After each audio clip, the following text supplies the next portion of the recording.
आज की वीडियो में आपको बताऊंगा कि एज अ मेडिकल राइटर आप अपना करियर कैसे बना सकते हैं। आपको एक मेडिकल राइटर बनने के लिए क्या करना चाहिए, क्या स्किल्स होने चाहिए, क्या नॉलेज होने चाहिए। सो आज ये हम डिस्कस करने वाले हैं।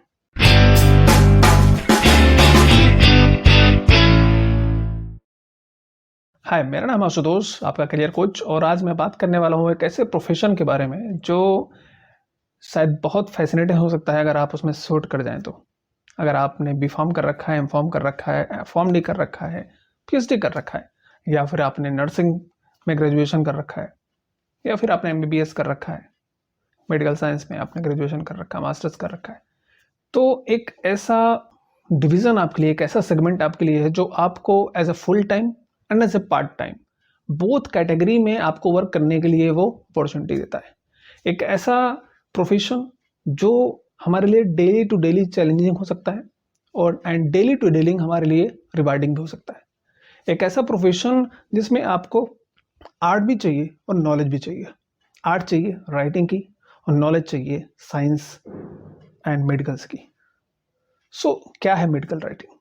अगर आपको मैं नॉर्मल सिंप्लीफाइड करके बताऊं तो फार्मास्यूटिकल कंपनीज होती हैं, मेडिकल कंपनीज होती हैं, जो मेडिकल डिवाइसेस की कंपनीज होती हैं, या फिर कोई ऐसा पब्लिकेशन है जो बुक्स, मेडिकल के बुक्स पब्लिश करता है, या फिर कोई ऐसा पोर्टल है जो वेबसाइट जहाँ पर आर्टिकल्स, ब्लॉग्स पब्लिश होते हैं, या फिर कोई भी ऐसी एक संस्था है, कोई ऐसी एक एजेंसी है जो रिसर्च आर्टिकल्स या इन सब चीज़ों को कवर करती है। जितने भी मेडिकल रिलेटेड चीज़ें होती हैं, चाहे वो मेडिसिन हो, चाहे वो मेडिकल से हो, डिजीजेस हो, रिसर्च हो, इनोवेशंस हो, डिस्कवरीज हो, जितनी चीज़ें होती हैं सब वो रिकवर करते हैं जो भी हमारे मेडिकल से रिलेटेड होता है।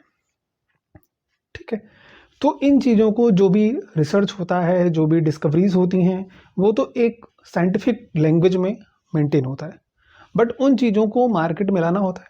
बहुत बार मार्केटिंग एंड एडवर्टाइजमेंट के लिए भी लाना होता है, बहुत बार ट्रेनिंग पर्पस के लिए लाना होता है हेल्थ केयर प्रोफेशनल्स को, बहुत बार हमें नॉलेज पर्पस के लिए, इंफॉर्मेटिव पर्पस के लिए वेबसाइट्स में आर्टिकल्स या मैगजीन्स बहुत सारी होती हैं जहाँ पर वो सारे आर्टिकल्स पब्लिश करने होते हैं। तो ये सारी चीज़ें करता कौन है? ये साइंटिफिक जितने भी आर्टिकल्स आते हैं, ब्लॉग्स आते हैं, बुक्स आती हैं, ये कौन लिखता होगा?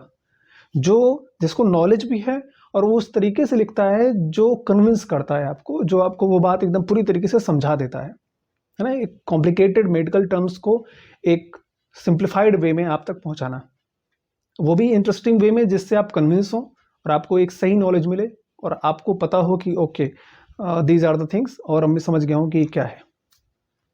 ठीक, तो ये काम करना होता है मेडिकल राइटर को।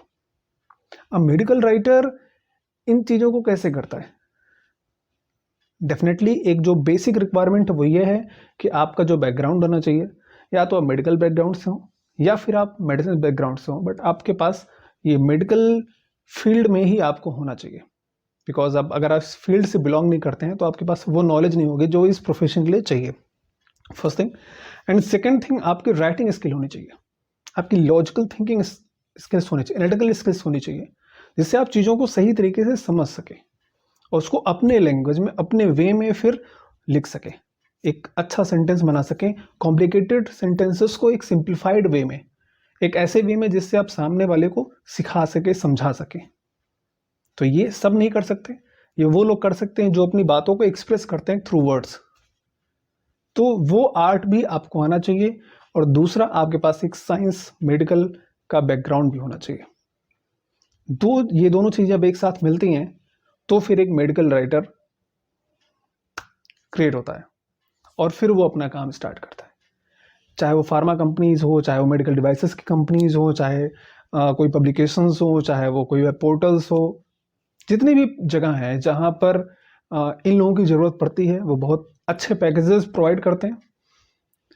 जितनी आपकी quality day by day improve होगी, उतना आपका डिमांड मार्केट में डे बाय डे बढ़ता रहेगा। आप किसी कंपनी में एज अ फुल टाइम भी जॉब कर सकते हैं और आप एज अ फ्रीलांस भी जॉब कर सकते हैं।